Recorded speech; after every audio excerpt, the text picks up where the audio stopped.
अस्सलामुअलैकुम। अमरीकी खातून का नया धमाका, शाराए फैसल पर हंगामा। कराची की सड़कों पर फिर एक नया तमाशा, लेकिन इस बार मामला मोहब्बत का नहीं बल्कि हीरे की अंगूठी का है। क्या आप हालात हाजरा से आगाही हासिल करना चाहते हैं? खबर के पीछे छुपे असल हकाइक जानना चाहते हैं? तो अभी सब्सक्राइब कीजिए जिलमिल पाकिस्तान को और साथ ही घंटी के निशान पर क्लिक कर दें। आपको बताते चलें कि अमरीकी खातून ने शाराए फैसल के गेस्ट हाउस में हंगामा खड़ा कर दिया।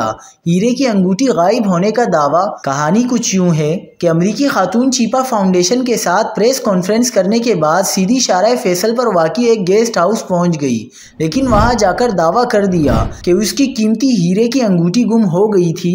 गेस्ट हाउस इंतजामिया ने फौरन उनके दावे को मुस्तरद करते हुए कहा, यहाँ ऐसी कोई अंगूठी नहीं। अब सूरत हाल ये हो गई कि खातून ने गेस्ट हाउस के बाहर ही डेरे डाल लिए और हंगामा खड़ा कर दिया।